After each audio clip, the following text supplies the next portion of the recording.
ভাগবত বলছেন, তব কথামৃতম তপ্ত জীবনম কবি বীরিতং কলমশপহম শ্রবণ মঙ্গলম শ্রীমদাতং ভুবি গৃহ্ণন্তি যে বুরিদা জনা।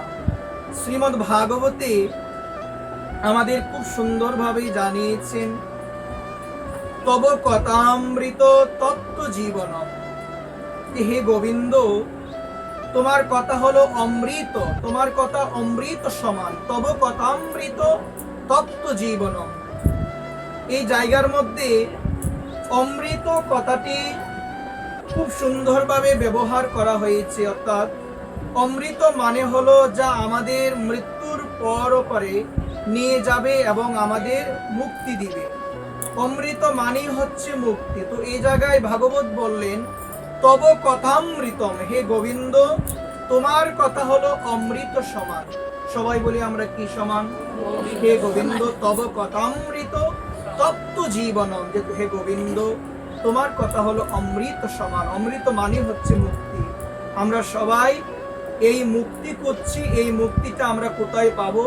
শ্রীমদ্ ভাগবতের অমৃতময় বাণী কথা, শ্রীমদ্ ভাগবতের অপূর্ব রস তত্ত্ব শ্রবণ করলে, আস্বাদন করলে আমরা হৃদয়ে সেই মুক্তি লাভ করতে পারবো। এই জন্য বলছেন, তব কথামৃত তত্ত্ব জীবনম। তত্ত্ব জীবন মানে হলো আমাদের এই জীবনটি তত্ত্ব। সত্যি কথা বলতে, এই সংসারের মধ্যে আমরা এত দুঃখ কষ্ট, এত ধরনের বেদি, এত ধরনের ক্লেশ পাচ্ছি, আমরা কেউ প্রকৃতপক্ষে আমরা বুকে হাত দিয়ে বলতে পারবো না যে সংসারে আমি অনেক সুখী আছি। বলতে পারবো কি?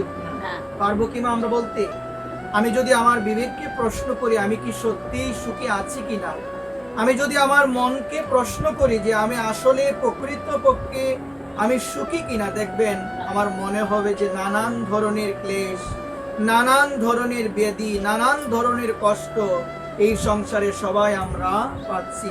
যাকে জিজ্ঞাসা করবেন দেখবেন সেই বলবে যে আমার চেয়ে দুঃখী আর কেউ নাই। সংসারে একটা নিয়ম হলো, আমরা মনে করি যে আমার দুঃখের উপরে কারো দুঃখ হতে পারে না। অমুকের সঙ্গে দেখা হলে, যার সঙ্গে দেখা হয়, আমরা বলি যে আমি সংসারে যে কষ্ট পাচ্ছি আমার মতো এই কষ্ট সংসারে আর কেউ পায়, বলি কিনা মা আমরা? কিন্তু আসল কথা হলো, সংসারে আমরা প্রকৃতপক্ষে সবাই কষ্ট পাচ্ছি, দুঃখ পাচ্ছি, কেউ আমরা প্রকৃতপক্ষে সুখী হতে পারছি না। এই জন্য ভাগবত বলছেন, তব কথামৃত তত্ত্ব জীবনম, আমার এই জীবনটি তত্ত্ব। এই জগতে এসে আমি আধ্যাত্মিক, আদি ভৌতিক, আদি দৈবিক, এই তিন প্রকারের কষ্ট কখনো আমাকে ছাড়ে না। প্রতিনিয়ত আধ্যাত্মিক, আদি ভৌতিক, আদি দৈবিক, এই তিন প্রকারের কষ্ট প্রতিনিয়ত আমাকে লাভ করতে হচ্ছে, প্রতিনিয়ত আমাকে ধরছে। এই জন্য সুধীবৃন্দ ভাগবত বললেন, তব কথামৃত তত্ত্ব জীবনম কবি বীরিতং কলমশপহম।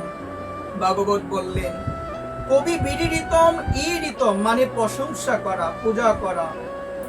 অর্থাৎ পণ্ডিত ব্যক্তিরা তোমার বাণীর প্রশংসা করেন। পণ্ডিত ব্যক্তিরা সর্বদা তোমার এই মুখনিসৃত বাণী তোমার ভক্তগণ শ্রবণ করে, তোমাকে সর্বদা স্তুতি করে, তোমার সর্বদা নাম গুণকীর্তন করে। তারপরে বলছে কলমশাপহম। কলমশ মানে হলো কালিমা, মলিনতা, অজ্ঞানতা। জীবনে আমাদের অনেক ধরনের কালিমা, দোষ, অজ্ঞানতা আমাদের এই হৃদয়ে রয়েছে। তো শাস্ত্র বললেন, একমাত্র যারা নিষ্ঠা সহকারে ভাগবত কথা শ্রবণ করে, আমার ভগবানের অমৃতময় বাণী শ্রবণ করে, তাদের হৃদয় থেকে সমস্ত মলিনতা, সমস্ত অন্ধকার দূরীভূত হয়ে যায়। আমাদের হৃদয়ে যে কাম, ক্রোধ, লোভ, মদ, মোহ, মাৎসর্য, এই ষড়রিপু, এই কামনা বাসনা রূপী হৃদয়, এই কামনা বাসনার হৃদয় থেকে তখনই দূরে যাবে যখন আমরা নিষ্ঠা সহকারে, নিষ্ঠা পরায়ণ হয়ে আমরা ভগবানের মুখনিসৃত বাণী, গীতার কথা, আমরা ভগবানের অপূর্ব তত্ত্ব কথা, ভাগবতীয় রস আমরা যখন আস্বাদন করব, কলমশাপহম, আমাদের হৃদয় থেকে অজ্ঞানতা, মোহ, সমস্ত কালিমা, সমস্ত দোষ আমাদের হৃদয় থেকে দূর হয়ে যাবে। এই জন্য নিষ্ঠা সহকারে ভাগবতীয় কথা, অমৃতময় রসতত্ত্ব আমাদের শ্রবণ করা প্রয়োজন। একমাত্র শাস্ত্রই পারে আমাদের হৃদয় থেকে সমস্ত ধরনের কালিমা, সমস্ত ধরনের লোভ, মদ, মোহ, মাৎসর্য, অহংকার দূর করতে। অন্য কোনো উপায় নাই। আপনি যখন ভাগবতীয় কথা শুনবেন, আপনি তখন বুঝতে পারবেন যে অহংকার করা ভালো নয়। আপনি তখন বুঝতে পারবেন জগতে এসেছি কয়েকদিনের জন্য, আবার আমাকে চলে যেতে হবে।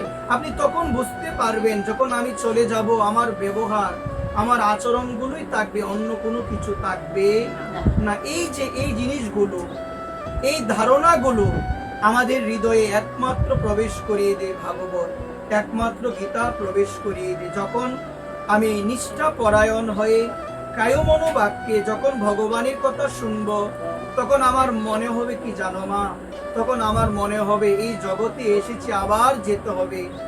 যে কয়েকদিনের জন্য এই জগৎ সংসারে ভগবান আমাকে পাঠালেন, আপনাদের সবাইকে পাঠালেন, ভগবান কেন পাঠালেন? তখন এই জিজ্ঞাসাটা হৃদয়ে আসবে যে ভগবান অনাদিরাদি গোবিন্দ, সর্বকারণের কারণ আমার ভগবান, তিনি কেন পাঠালেন আমাকে, আপনাদের সবাইকে কেন পাঠালেন এই মনুষ্য দেহ দিয়ে?